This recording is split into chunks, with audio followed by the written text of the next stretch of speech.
Carbonita, 62 anos. Sejam muito bem-vindos à reportagem aqui oficial da história de Carbonita.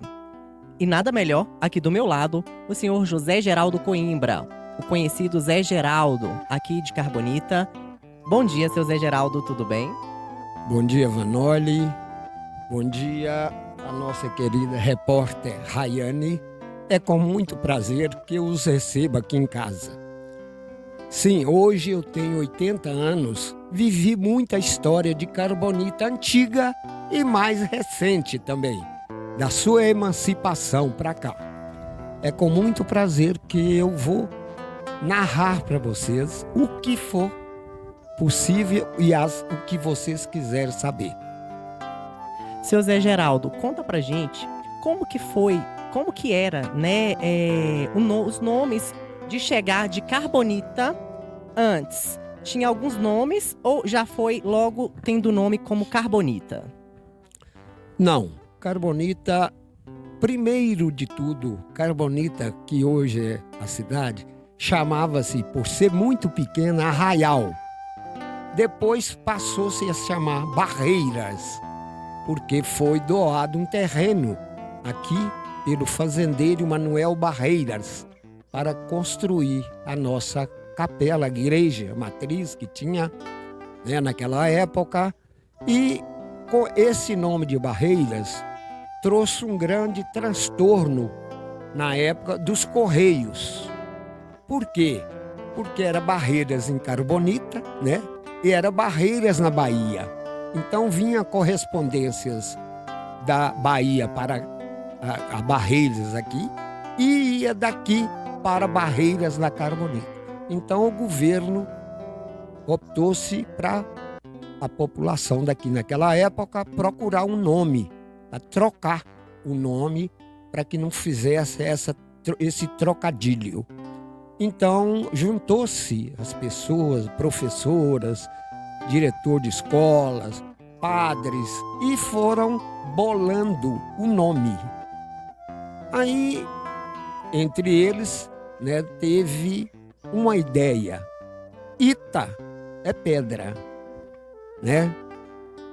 E carbo é carvão, que naquela época da Segunda Guerra Mundial foi descoberto aqui um carvão e eles bolaram Ita, pedra, Carbo-Ita.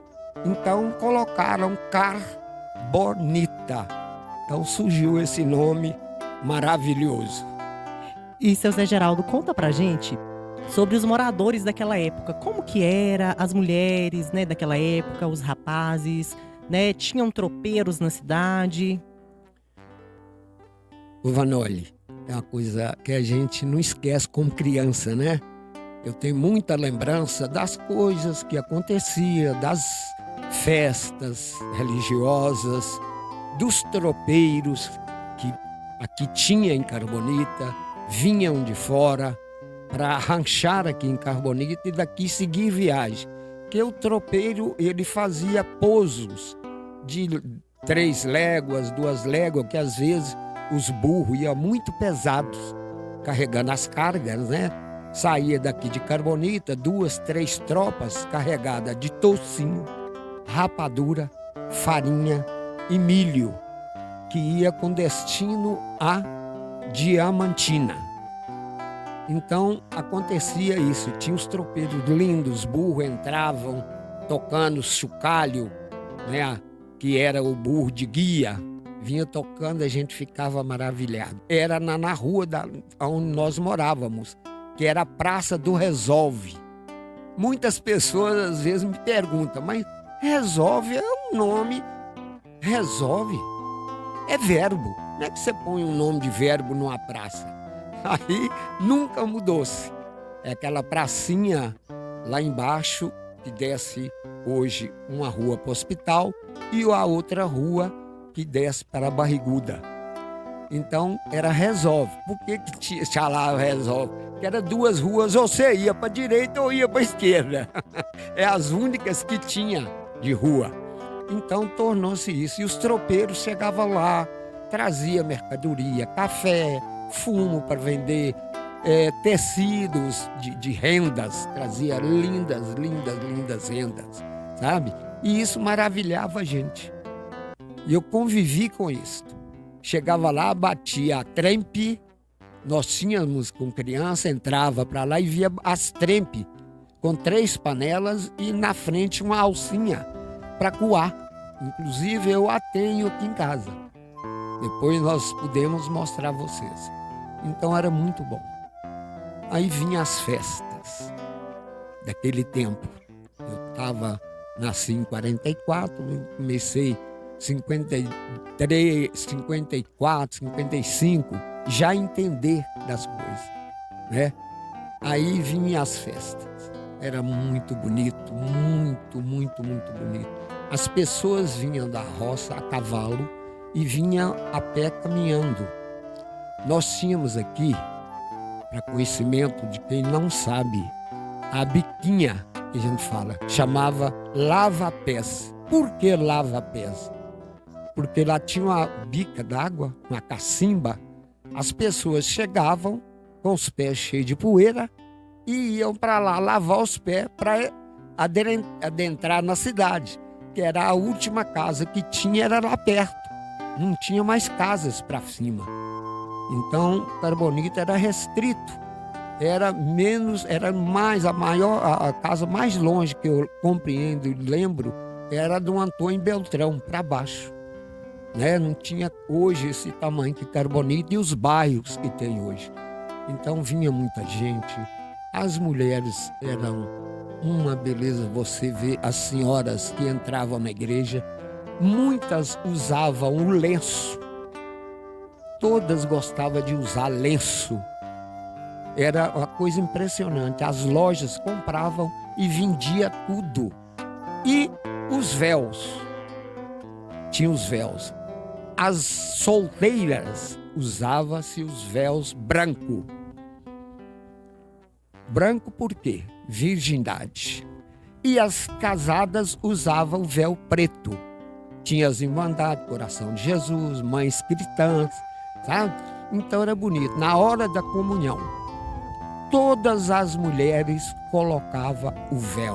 Todas, indistintamente. Era preto, era branco, para ir na mesa da comunhão. A nossa matriz, naquela época, era separada pelo agrade no meio dela.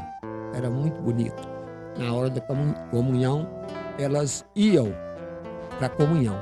Não tinha o ministro da Eucaristia naquela época. Quem dava a hóstia era o padre e dava na boca, sabe? Servia na boca das pessoas. Do lado das mulheres era maior, era mais bancos. Do lado dos homens era menos bancos. Os homens todos usavam chapéu. Daqui da cidade, daqui vinha da roça, usava chapéu. Eles iam para lá, tiravam os chapéus e colocavam em algum cabide que existia. E eu, como muito observador naquela época, ficava olhando na hora de todo mundo sair, o que ia acontecer com aquela confusão de chapéu naquela época.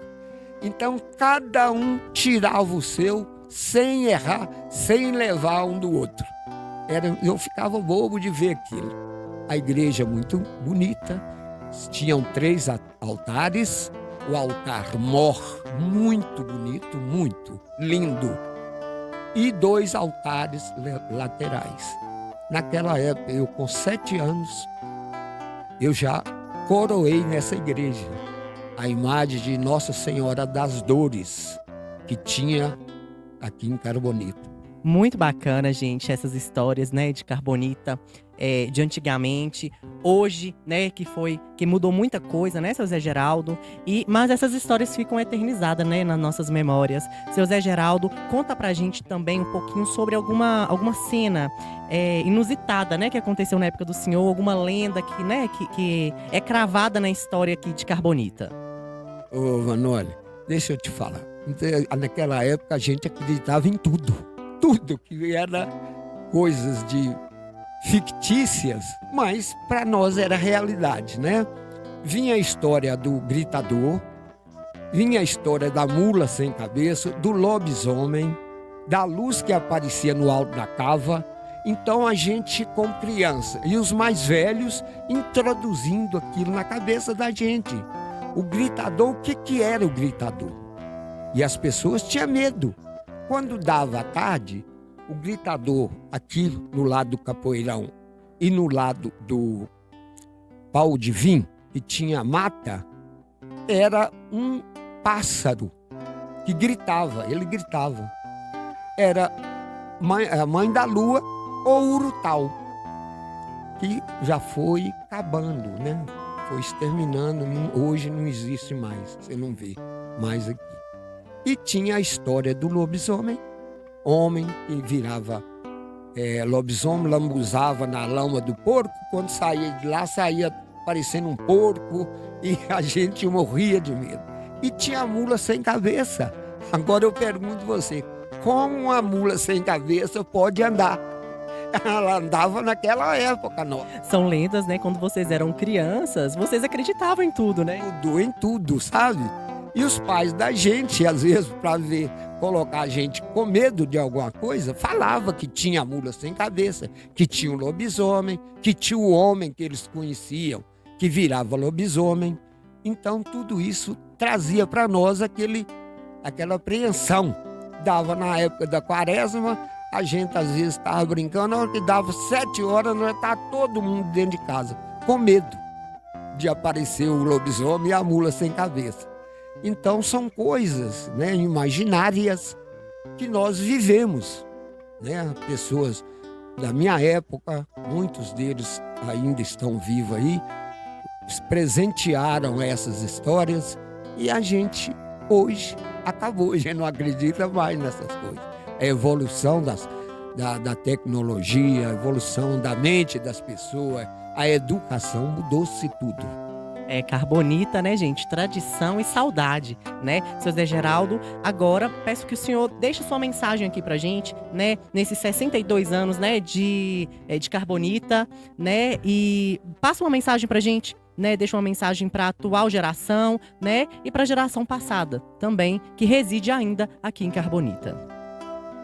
Ô Vanoli, o que eu tenho a dizer para nós que somos mais velhos e conservamos a história de Carbonita daquela época, muitos aqui, eu desejo tudo de bom, paz, saúde, felicidade para todos aqueles que ainda permanecem com a idade mais avançada.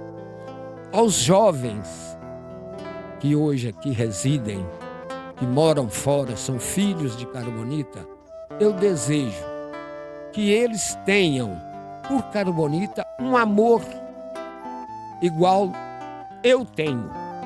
Gosto muito de Carbonita, porque nós que somos filhos, os que moram aqui hoje, que vieram de fora, são filhos também de Carbonita, porque todos nós que aqui moramos muitos anos, sempre recebemos as pessoas com um coração grande, cheio de amor, de paz, de alegria, para que eles sempre estejam junto de nós.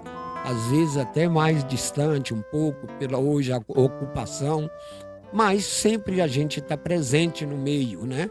Então desejo aos jovens que tenham cabeça, que vai para um caminho certo na vida dele, para conduzi-los para uma glória de sucesso, de educação e alcançar aquilo que eles almejam, que é um estudo condigno com a pessoa deles. É o que eu desejo para todos. Parabéns, Carbonita, pelos seus 62 anos. E essa é a nossa mensagem. A mensagem da Netcar para você, né? Morador de Carbonita, filho de Carbonita. E ao senhor também, seu Zé Geraldo, nosso muito obrigado. E as portas da Netcar, né, do nosso estúdio estão sempre abertas para quando o senhor, né, se sentir à vontade para estar indo compartilhar essas histórias maravilhosas, né, aqui de Carbonita, será muito bem-vindo. Agradecemos aqui, muito obrigado pela sua entrevista. Terra onde eu nasci, berço dos sonhos meus, és para os teus filhos.